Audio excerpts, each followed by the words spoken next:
കേരള രാഷ്ട്രീയത്തിൽ ഇടയ്ക്കിടെ ഉയർന്നുവരുന്ന ആഭ്യന്തര അഭിപ്രായ ഭിന്നതകൾ പൊതുചർച്ചകളെ ശക്തമാക്കാറുണ്ട്.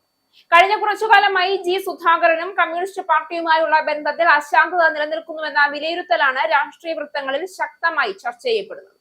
പാർട്ടിയുടെ പഴയ തലമുറയിൽ ശ്രദ്ധേയനായ നേതാവായിരുന്ന സുധാകരന്റെ ചില പൊതു പ്രസ്താവനകളും പാർട്ടി നയങ്ങളെക്കുറിച്ചുള്ള വിമർശനങ്ങളും ഈ അകലം കൂടുതൽ പൊതുചർച്ചയിൽ കൊണ്ടുവരാൻ കാരണമാണ്. അതേസമയം CPM-ന്റെ ആഭ്യന്തര ഘടനയിൽ അഭിപ്രായ വ്യത്യാസങ്ങൾ ഉയർന്നു വന്നാലും അവയെ സംഘടനാ രീതിയിൽ പരിഹരിക്കാനുള്ള ശ്രമങ്ങൾ പതിവായി നടക്കാറുണ്ട് എന്നതും കമ്മ്യൂണിസ്റ്റ് പാർട്ടിയുടെ ഏറ്റവും ശ്രദ്ധേയമായ സവിശേഷതകളിലൊന്ന്.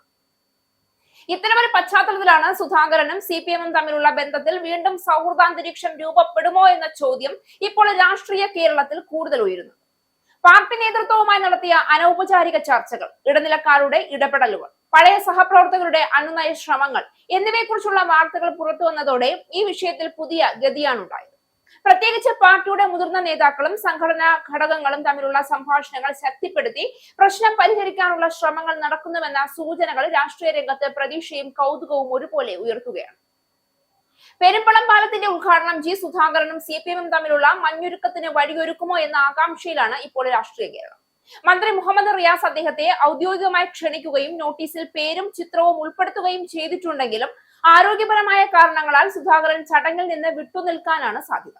മുഖ്യമന്ത്രി പിണറായി വിജയൻ ഇന്ന് ആലപ്പുഴയിൽ വിവിധ പരിപാടികളിലായി എത്തുന്നുണ്ടെങ്കിലും തിരക്കേറിയ ഷെഡ്യൂൾ കാരണം സുധാകരനെ നേരിട്ട് കണ്ട് അനുനയിപ്പിക്കാനുള്ള സാധ്യത കുറവാണെന്നാണ് റിപ്പോർട്ടുകൾ. സംസ്ഥാനത്തെ തന്നെ വലിയ പാലങ്ങളിലൊന്നായ പെരുമ്പളം പാലത്തിന്റെ ഭരണാനുമതി നൽകിയതും നിർമ്മാണം തുടങ്ങിയതും താനാണെന്നും എന്നാൽ ഇത്തരം ചടങ്ങുകളിൽ തന്നെ അവഗണിക്കുന്നു എന്നതുമാണ് സുധാകരന്റെ പ്രധാന പരാതി. ഇതിനു പുറമെ സംസ്ഥാന സെക്രട്ടറിയുടെ ചില പരാമർശങ്ങളും തന്നെ പരിഗണിക്കേണ്ട നേതാവല്ല എന്ന നിലപാടും അദ്ദേഹത്തെ പ്രകോപിപ്പിച്ചിട്ടുണ്ട്.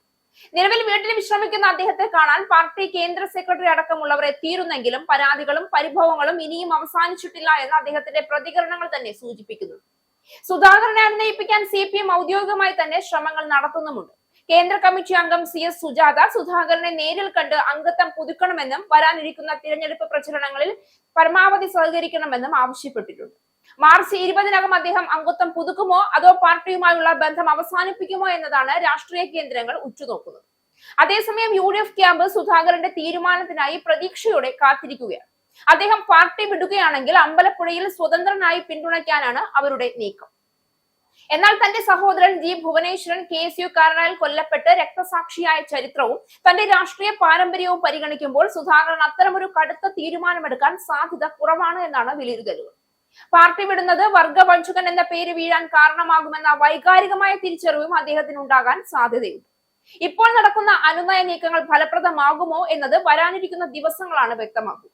എന്നാൽ ഈ ശ്രമങ്ങൾ വിജയകരമായി മുന്നോട്ട് പോകുന്നുവെങ്കിൽ അത് വ്യക്തിപരമായ ഒരു ബന്ധം പുനഃസ്ഥാപിക്കുന്നതിലുപരി പാർട്ടി ഐക്യത്തിനും രാഷ്ട്രീയ സന്ദേശത്തിനും വലിയ പ്രാധാന്യം നൽകുന്ന സംഭവമായി മാറാനിടയുണ്ട്. അതേസമയം അഭിപ്രായ വ്യത്യാസങ്ങളെ സംവാദത്തിലൂടെ പരിഹരിക്കാൻ കഴിയുന്ന രാഷ്ട്രീയ സംസ്കാരം നിലനിൽക്കുന്നു എന്നതിന്റെ ഉദാഹരണമായും ഇത് വിലയിരുത്തപ്പെടും. അതിനാൽ തന്നെ സുധാകരനും CPM-ഉം തമ്മിലുള്ള ഈ മഞ്ഞുരുക്കം അവസാനിക്കുമോ എന്ന ചോദ്യത്തിന് ഉത്തരമറിയാൻ രാഷ്ട്രീയ കേരളം കാത്തിരിക്കുകയാണ്.